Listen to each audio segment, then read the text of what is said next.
Terima kasih. Assalamualaikum warahmatullahi wabarakatuh. Waalaikumsalam warahmatullahi wabarakatuh. Bismillahirrahmanirrahim. Alhamdulillahilladzi waqafa wa ala alihi ahli sidqi wal wafa. Qala Allah Ta'ala fi kitabihil karim. A'udzu billahi minasy syaithanir rajim. Bismillahirrahmanirrahim. La in syakartum la azidannakum wa la in kafartum inna 'adzabi lasyadid. Al-ayat Sadaqallahul Azim. Pertama-tama marilah kita panjatkan puji syukur kepada Allah Subhanahu wa taala atas perkenananlah di malam yang berbahagia ini kita dapat berkumpul dan bermuajahah dalam rangka tasyakuran perpindahan rumah atau renovasi rumah dari Bapak Ahmad Qurtubi. Begitu juga sekalian kita mengirimkan para arwah menjelang bulan suci Ramadan. Mudah-mudahan hadirnya kita pada malam hari ini khususnya menjadi ampunan dari para arwah almarhum yang pada saat ini kita kirimkan doa untuk mereka semua. Begitu juga rumah yang nanti akan ditinggalinya oleh Bapak Ahmad Qurtubi, mudah-mudahan menjadikan rahmat maghfirah dari Allah Subhanahu wa taala. Salawat serta salam senantiasa tercurah kepada junjungan Nabi besar kita Muhammad sallallahu alaihi wasallam. Para bapak-bapak jamaah yang insyaallah dimuliakan oleh Allah Subhanahu wa taala. Amin. Wabil khusus sahibul bait Bapak Ahmad Qurtubi beserta keluarga besarnya yang kami hormati, Bapak Ustadz Fahrudin yang mudah-mudahan senantiasa diberikan kesehatan oleh Allah Subhanahu wa taala. Bapak Ustadz Abdul Hadi, Bapak Ustadz Mansur, dan begitu juga para asatidz yang lain yang kami tidak sebutkan satu persatu namun tidak mengurangi rasa hormat dan takjim kami. Bapak Ketua RW 07, Bapak RT, serta para sepuh yang insya Allah dimuliakan oleh Allah Subhanahu wa taala. Alhamdulillah, ini kita sekarang sudah ada di penghujung bulan Sya'ban. Di tepatnya ada tanggal berapa kita ini? Tanggal 25 di bulan Sya'ban. Artinya sebentar lagi kita akan memasuki bulan suci Ramadan. Ada kebiasaan kita pada saat kita memasuki bulan suci Ramadan, ini sebagaimana yang kita laksanakan pada saat ini, kita melakukan yang disebut dengan rawahan. Artinya kita secara jelas mengirimkan apa-apa yang memang kita lakukan pada saat ini untuk para arwah almarhum orang-orang tua kita. Jadi secara tidak langsung kita mohon maaf ya kepada orang tua-tua kita yang sudah mendahului kita. Artinya tatkala kita masuk ada di bulan suci Ramadan, yakni bukan saja kita memohon maaf di antara kepada sesama kita yang masih dalam keadaan hidup, untuk kita dalam keadaan bersih pada saat kita masuk di bulan suci Ramadan. Nah, kepada orang-orang tua kita pun, saudara-saudara kita pun yang sudah mereka dalam keadaan meninggal dunia, ini kita juga dalam artian sama saja membersihkan diri kita dari mereka, saling memaafkan, yakni kepada para arwah almarhum. Nah, coba artinya jangan sampai nanti yang kebalikannya kita sama yang meninggal dunia, kita berupaya berusaha bersilaturahmi, tapi sesama yang hidup di antara kita malah kita saling bermusuhan, khususnya pada saat ada di bulan suci Ramadan. Nah, makanya hendaknya kita pada saat masuk di bulan suci Ramadan, nih kita bersihkan hati-hati kita dari segala hal-hal sifatnya yang buruk yang ada dalam hati kita semua, sehingga betul-betul Ramadan yang suci ini kita sambut dengan segala hati yang suci.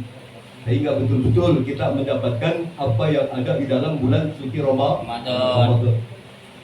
Para jamaah yang dimuliakan oleh Allah Subhanahu wa taala. Kebiasaan kita pada saat masuk di bulan suci Ramadan, ini Ramadan akan ada dan datang di tengah-tengah kehidupan kita, dan wajib kita melaksanakan ibadah puasa Ramadan apabila sempurnanya bulan Sa'ban sampai 30 hari. Itu yang terkait kalau kita kaji di dalam kitab-kitab yang ada. Jadi kalau bulan Sa'ban sudah 30 hari, yang pendek kata kita wajib untuk melaksanakan ibadah puasa Ramadan. Atau bulan Sa'ban belum sempurna 30 hari tapi hilal itu sudah nampak, yang menunjukkan masuknya bulan suci Ramadan. Maka pada saat itu pun wajib kita untuk melaksanakan ibadah puasa Ramadan. Nah, akan tetapi dalam ketentuan ibadah puasa Ramadan ini ada dua ketentuan. Kapan kita bisa menetapkan awal Ramadan, kapan kita bisa menetapkan akhir Ramadan. Ini ada dua metode. Yang pertama itu yang disebut dengan hisab. Jadi kalau hisab ini yang berdasarkan ilmu falak, yang artinya penetapan Ramadan ini dengan perhitungan yang ada. Artinya apa? Ya kalau berdasarkan ilmu falak, sebagaimana yang sekarang dilakukan oleh Majelis Tarjih Muhammadiyah, tuh sudah ada penetapannya. Ya kalau menurut Muhammadiyah, organisasi Muhammadiyah, kapan nih kita jatuhnya Ramadan pada tahun ini? Tanggal 1 ya. Nah, ini bertepatan dengan tanggal 1 April ya. 1 Maret 2025. Loh, udah pasti. Jadi pada saat 1 Maret ini bertepatan dengan 1 Ramadan. Nah, tapi ada lagi metode yang kedua, yakni yang berdasarkan ru'yah. Jadi ru'yah ini artinya pengamatan terhadap hilal. Apakah nanti pada saat menjelang akhir bulan Sa'ban hilal sudah terlihat atau belum? Jadi sebelum tanggal 30 Sa'ban itu apakah hilal sudah terlihat atau belum? Makanya kalau yang berdasarkan metode ru'yah ini 2 hari sebelum berakhirnya dari bulan Sa'ban ini, tanggal 30 di bulan Sa'ban ini mereka sudah mengamati hilal. Artinya apa? Nanti kalau memang nampak pada saat sekitar tanggal 28-29 di bulan Sa'ban akan hilal, maka pada saat itu wajib kita melaksanakan ibadah puasa Ramadan.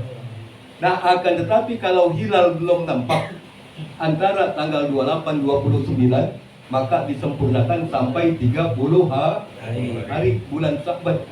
Nah, besoknya itu sudah merupakan wajib kita untuk melaksanakan ibadah puasa Ramadan.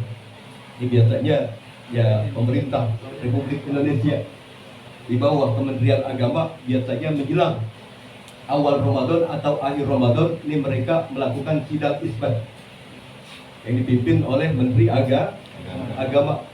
Nah, kemudian juga dihadiri oleh berbagai macam ormas Islam, baik Muhammadiyah, Nahdlatul Ulama, Matlaul Anwar atau Persis dan lain sebagainya, untuk menetapkan awal atau akhir Ramadan. Tahun kemarin kebetulan saya tuh ya ada di sana waktu pas dilakukan yang namanya pada saat penetapan awal bulan suci Ramadan dalam sidang isbat. Ya, di situ ada Menteri Agama, kemudian dari beberapa ormas Islam, kemudian juga ada dari MUI dan lain sebagainya. Nah, itu saya di depan Menteri Agama tuh. Ya. Kalau lihat TV kemarin lihat nggak?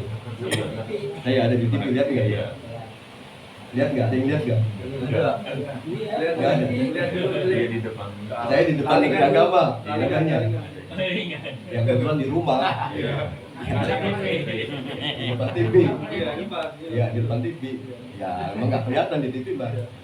Coba saya adanya di rumah itu, depan Menteri Agama. Mengikuti sidang isbat. Ya.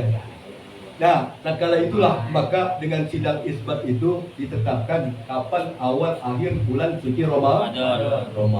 Artinya apa? Karena dalam hadis Nabi dikatakan sumu li ru'yati. Puasalah kamu berdasarkan penglihatan hilal atau bulan. Kita enak aja tuh. Jadi tinggal tunggu kapan pemerintah itu untuk menetapkan kapan awal akhir bulan suci Ramadan. Nah, kemudian yang kedua, ini karena kita masuk di acara pokok kita nih pada malam hari ini. Ini saudara kita, jamaah kita, Bapak Ahmad Qurtubi baru saja pindah rumah atau merenovasi rumahnya.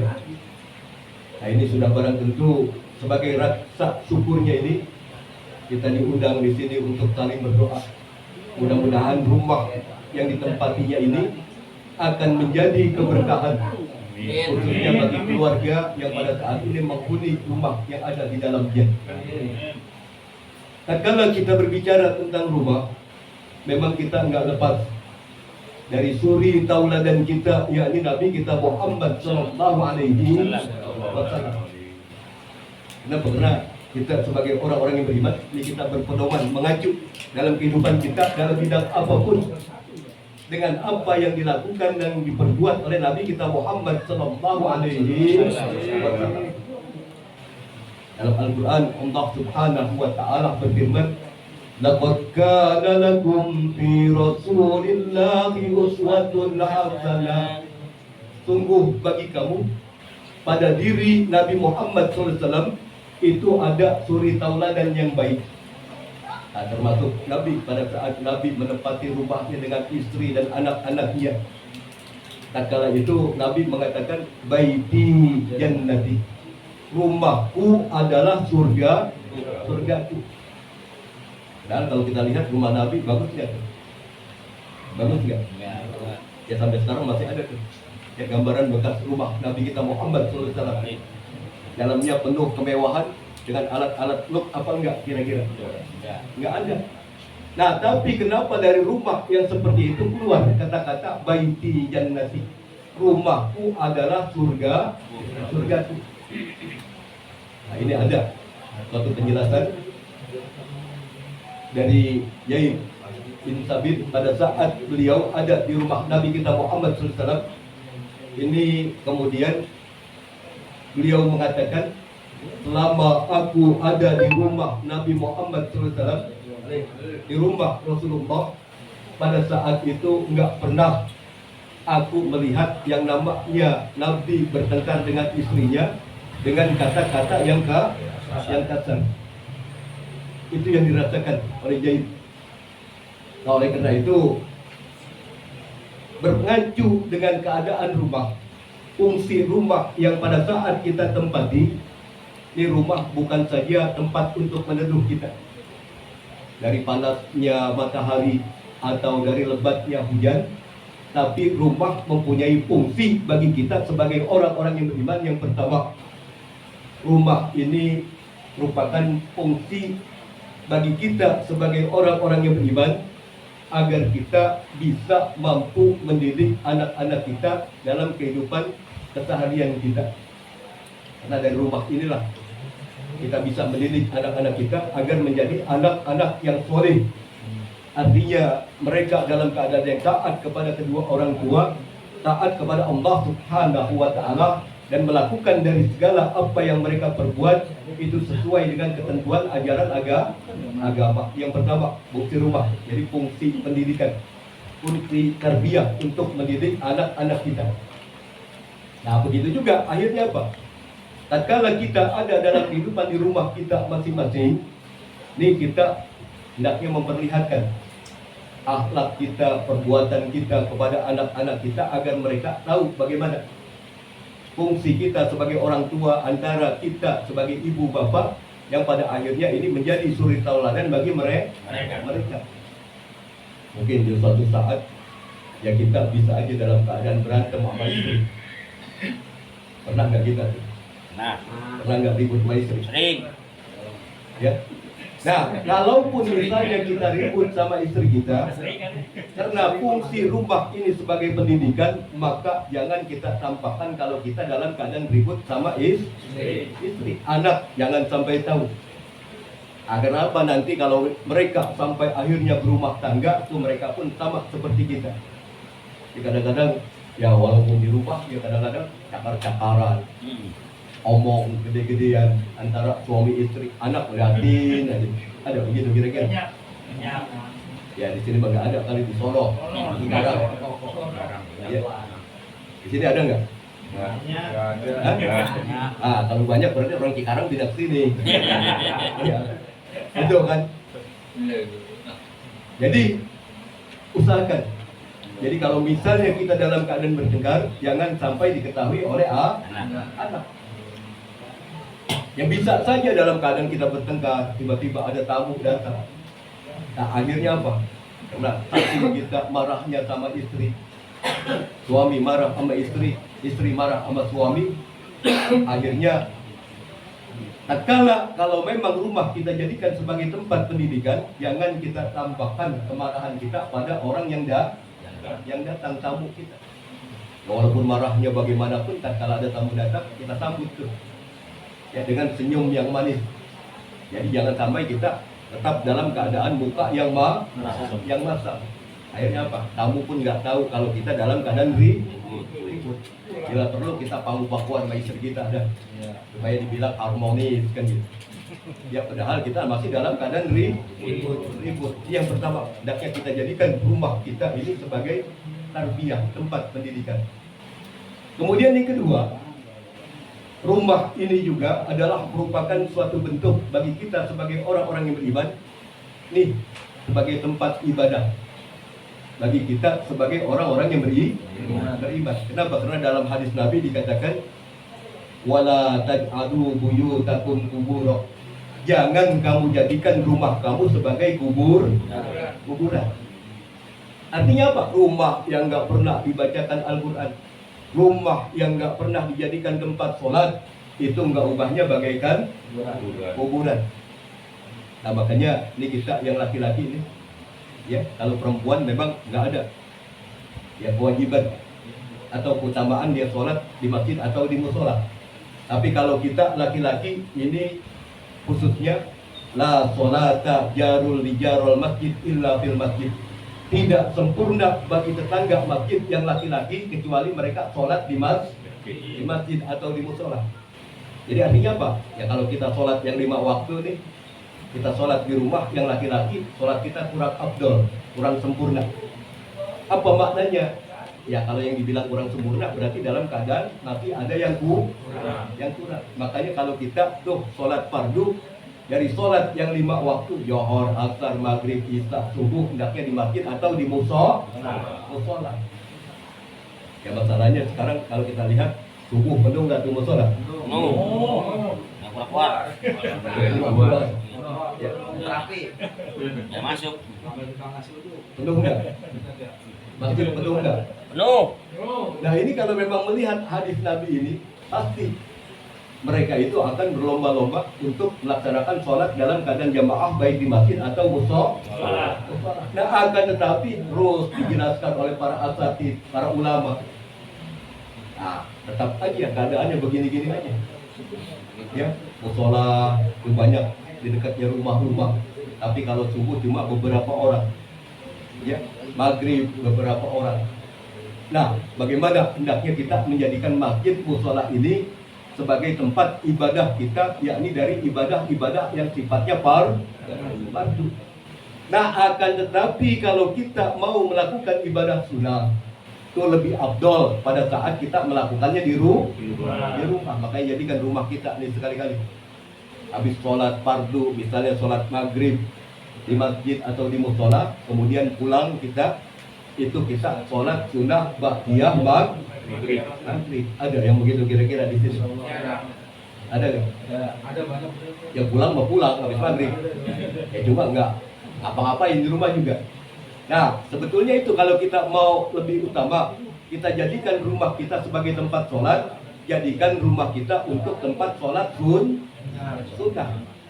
Ya, habis sholat maghrib tadi yang pulang, kemudian kita sholat sunnah ba'diyah maghrib. Nah kemudian dikumandangkan lagi azan isya, berangkat lagi kita tuh menuju sholat atau menuju ada yang begitu kira-kira di sini. Ini kadang-kadang yang udah pulang habis sholat maghrib di rumah nggak sholat sunnah, ya nggak balik lagi itu isya-nya ke masjid atau ke musola. Ya makan dulu lah alasannya. Udah makan kenyang, bolos perut, berak terus. Ya, udah nggak balik lagi sholat ini. Padahal yang nampaknya sholat fardu itu hukumnya kita bagi orang-orang yang muslim, artinya yang laki-laki itu lebih utama, lebih afdol sholat kita dalam keadaan di masjid atau di musola dalam keadaan jamaah. Nah itu makanya nanti saat kita dalam keadaan mendengarkan nasihat tapi kita enggak menjalankannya, nah itu nanti akhirnya menjadi kerugian bagi kita semua. Rabbi nasma'u au na'tiru, wahai Tuhanku kami mendengar, ya kami juga berpikir atau berakal, akan tetapi kami tidak mau memperbuat. Nah itu artinya menjadi kecelakaan bagi kita sendiri, yakni dengan sebab kita mendengar tapi kita tidak mau melaksanakan. Ini fungsi yang kedua, jadi jadikan rumah sebagai tempat ibadah. Jadi jangan sampai ya istilahnya rumah cuma sekedar tempat tinggal saja tanpa ada aktivitas ibadah yang kita lakukan. Makanya kalau ada misalnya dalam suatu keadaan kumpul kita sama anak-anak, ya kita baca, kita kaji Al-Quran, tuh sebagai tempat ibadah bagi kita. Nih rumah yang kita tinggalkan.